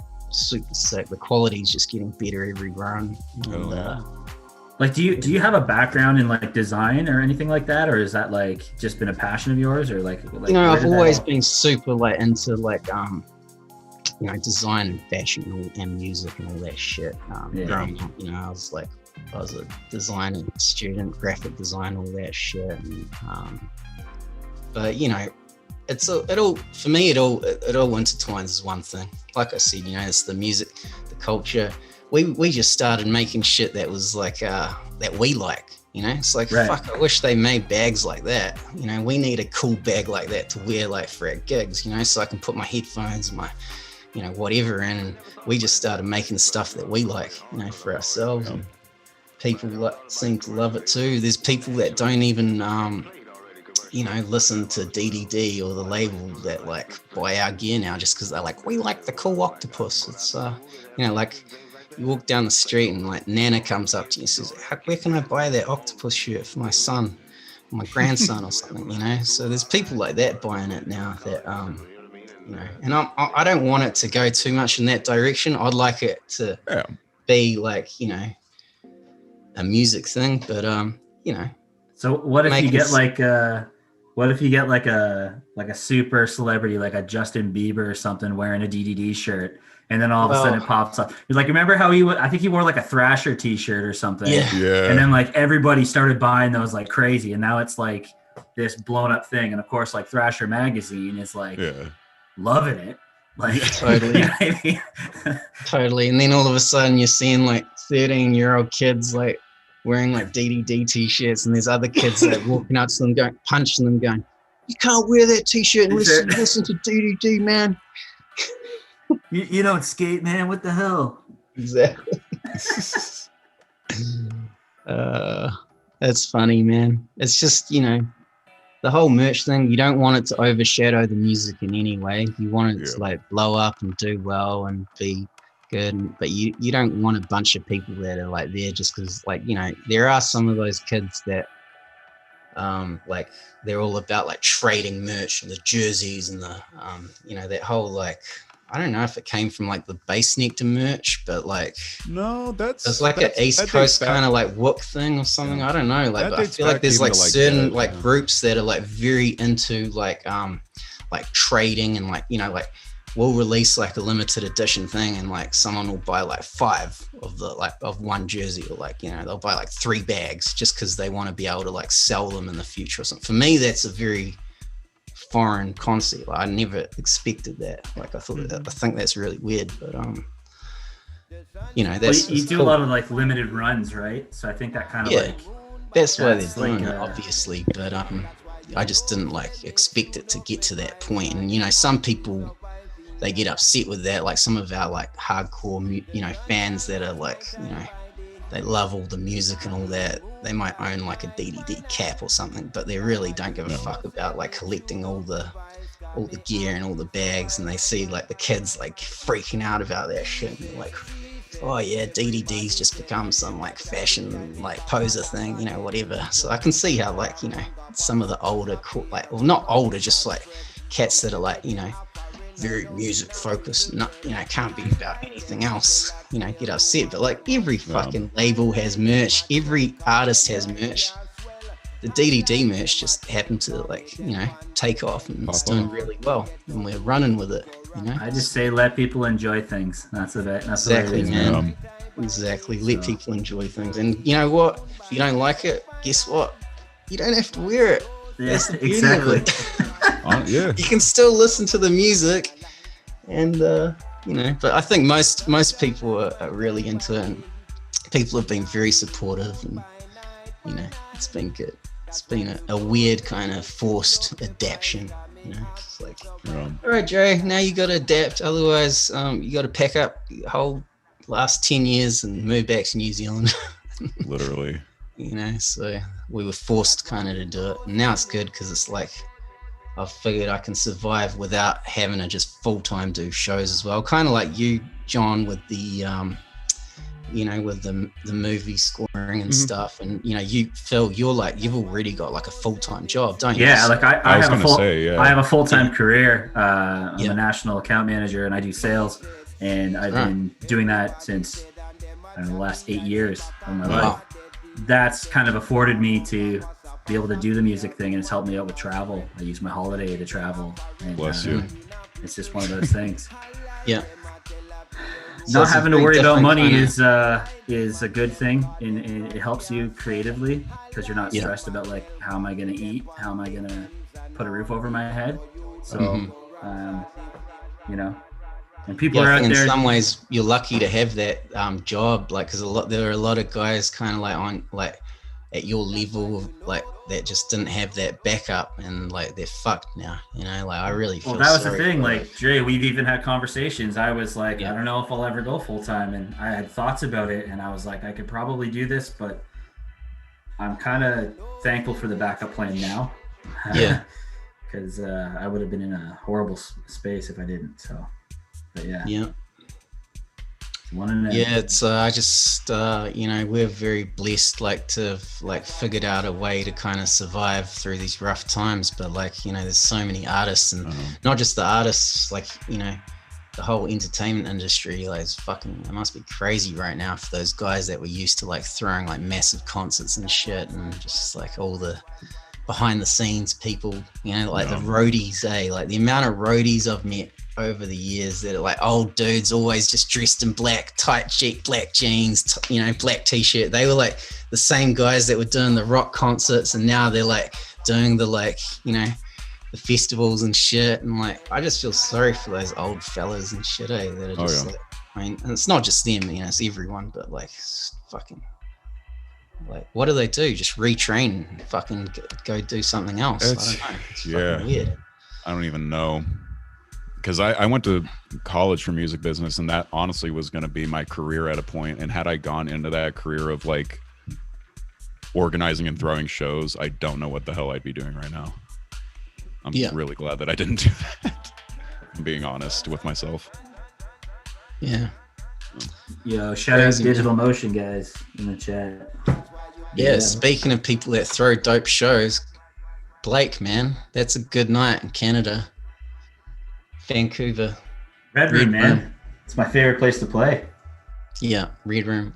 Honestly, when I think about it, very few club nights like are as good as that Red Room Vancouver vibe. You know, the PK system, the way like the crowd's kind of like right there in the center, and it goes like, up. And you're like, just feels nice, man. And it's like really responsive, and I miss going up there and playing. I used to play there like you know, twice every year for the past like 6 or 7 years straight. You know, Blake will book me every 6 months. You know, it was just a normal thing that would, you know, regular thing. Meet up every 6 months, play Red Room, do some shows, fucking. So that's the kind of, I'm excited to get back to Canada, man, when they open that damn border. I'm bloody close to. You're close now, yeah. I was gonna say. Yeah, I'm like a 4-hour drive from Vancouver, from BC. I can just drive over in the Jeep. They let me. So yeah, close now, man. Not in LA anymore. God. Ugh. Are you happy with the change though? Getting out of LA? Oh yeah, man. I would be, yeah. I mean, don't get me wrong. Like, there's a lot I love about LA, but fuck, I hate that place. No. I mean, the thing is, like, I never wanted to move to LA in the first place. That's what you got to understand. Like, our old manager kind of like convinced me that it was a good idea, and you know, it was a good idea, and we did really well. And the time I was there, I enjoyed, but the whole time I was there, it was a struggle, and the whole time I like had very strong disagreement with like the vibe of the place, and the like, you know, like it's either like really fucking poor and ghetto and gangster, or like really fake and like Hollywood and like shallow, you know. There's like two sides of it. Like, you know, don't get me wrong, there's a lot of good things about LA too that I absolutely love. Like, you know, the neighborhood I was in was like predominantly Mexican, and they were the nicest people I've ever known. Like my old neighbor Rosa, she was awesome. Like, we'd go get street tacos, and you know, there's lots of really good people in LA. Like, LA is the people, the Angelinos that are natives to LA are awesome. It's what sucks about LA is all the kind of negative people it attracts from other places, you know. Like, there's a lot of people with like broken dreams, and just like, you know, like you go out for like your brunch and you like line up for like an hour, and then you finally sit at your table, and the waiter is like some guy who like moved here from fucking Oklahoma or something, and like is trying to be like an actor or something, and like it's just not working out, and you can just see it in his eyes, and it's just full of people like that, man. It's like, for me, I'm just like, yeah, I'm quite happy in the Pacific Northwest. It's more my vibe, bro. It's more like New Zealand, a bit more like, yeah. But don't get me wrong, there's a lot of things I miss about LA. There's like, I fucking definitely miss, like, you know, the good food and my friends and everything. We had a really cool spot there. So you came and visited, Phil, did you? Or? I've never went to that spot. No. I only played LA. Played LA, I think, once. But I don't know if you were there when I played. Like, when did you move there? Like 5 years ago. Yeah, maybe you were there, but yeah, I think that weekend I remember you being in town and being like, I'm finally in LA, and I was away and on tour somewhere. So yeah, you're always gone. But I don't know. LA, like, don't get me wrong. I'm just like, I got a love-hate relationship for LA. There's a lot I love about it, and there's a lot I fucking can't stand. I'm just like, ugh. All I know is that I don't want to go back, like, to live. Please don't make me, like, live there again. Like, now that I'm, like, up here in the fresh air and the nature, I'm like, oh, God. I used to always want to be, like, right in the middle of the action, like, wherever I live. Like, I lived in the Tenderloin in San Francisco as well. Oh, I don't know if you've heard of the Tenderloin, but it's one of the last remaining kind of skid rows that you can get, like, any drug known to mankind, where there's, like, literally, like, people in broad daylight just smoking crack pipes in the sun, people taking shits on your fucking doorstep. Like, it's fucking crazy, like, place to move from New Zealand to San Francisco to the Tenderloin. You're like, what the hell did I do? Yeah, it was a trip. It was definitely a trip. I was like, what have I done? Like, this place is wild. But I always like being in the middle of the city now, like all this COVID shit and everything. Like, I'm like, yeah, I don't want to be in the middle anymore. I like being a little bit out. Where you got? So, Phil, you're near Niagara Falls, right? I'm like 10 minutes from Niagara Falls. So I can pretty much ride my bike there. I do that quite often when it's nice and warm out. Just about 35, 40 kilometer ride from here to get there. Can you see the waterfalls when you ride your bike, or do you have to like? Yeah. Like I can ride my bike right up to the falls. I can see it. Oh my God. We had it kind of with the COVID and stuff. You weren't really allowed to like gather around the falls. They had like some police officers and stuff like dispersing people because everybody wasn't allowed to go. People were allowed to go outside and like exercise and do things, but they did. You know, it's one of the wonders of the world. So people are like going there and gathering around the falls, and of course, everything's closed. So there's like people that are like, there's no washrooms open. People are like taking shits in parking lots. They're like, let's go to the falls. Like, ah. Oh my God. So you're just kind of like, okay, this has got to chill. So you ride your bike, you get through it. But yeah, you can see it all. Anyways, it's beautiful. It's kind of a, you know, like the city of Niagara Falls. It's not the greatest city in the world. It's very like polished up around it, and everything else around it kind of looks like it suffers. But it's cool. So it's a very touristy kind of little town, is it? Yeah. Do you live in Niagara Falls, the town? No, I live in a small town called St. Catharines, which is, you know, the band Rush. You ever heard of Rush? Yeah. So like that song Lakeside Park, that's like 3 minutes from my house. Wow. Big up Neil Peart. What about you, John? Where are you based? I live in Denver now. I moved here from Chicago about 3 years ago. I lived there for about 6-7 years, and DC before that. But I live. You got the Chicago accent. I do, yeah. I don't know how that happened. I was only there for a brief moment of time. We were just saying before we went live how great your voices, like radio voices. Yeah. Sounds like a classic talkback voice, man. I do. I miss the food in Chicago, though. Not to knock Colorado, but there's not really any good food here. Besides, I've seen a lot of people saying that lately. Yeah.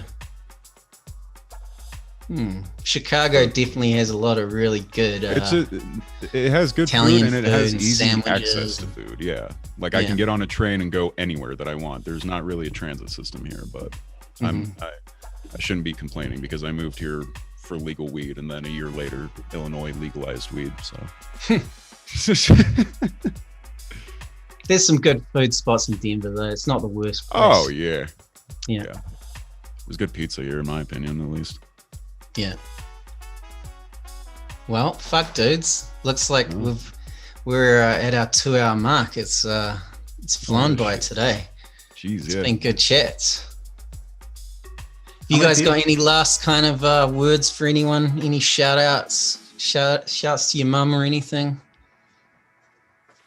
Yeah, big up dubstep. Big up people buying the music. Big up people tuning into the streams, listening to the mixes.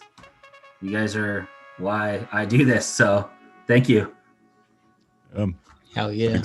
Thanks to anyone that's been supporting my music and is going to be supporting it this year. Thanks to Andre and Phil for doing that as well. And actually giving a shit about me. And yeah, there's actually a couple of my Patreon people in this chat, so shout out to them as well. Awesome. Thanks for supporting me. Hell yeah. Well, thank you both for coming on the show. It's been a really interesting chat today. I feel like it's been good to finally catch up and chat with you guys after so long. I think the last time we spoke properly, John, was like standing in a fucking car park and like smoking or something. So the last brought him out the woodworks for you guys. Yeah, that's lit. Yes. These pretzels are making me thirsty. That was the last time that you and I like actually had a one-on-one chat, because the last time that we were hanging out was you, me, Gothtrad, and Youngsta, and Gothtrad and I were just smoking cigarettes and weed the entire time. That's right. In the back room. Yes. He loves a cigarette, doesn't he? I know. We used to smoke the same cigarettes. So. There you go. Well, not anymore. Yeah, no, not for me. No. Good shit. All right, fellas. Well, thanks for joining me yet again. Thank you to everyone that joined us in the chat. The chat's been lively today. It's been pretty wild. So yeah, thanks everyone. We'll be back next week. And until then, stay safe, be merry, enjoy the snowstorm if it's near you. Be well to others. Be kind. Be kind to your neighbor. No. Drink beer. All right. Big up, fellas. Cheers. Peace out. See ya. See ya.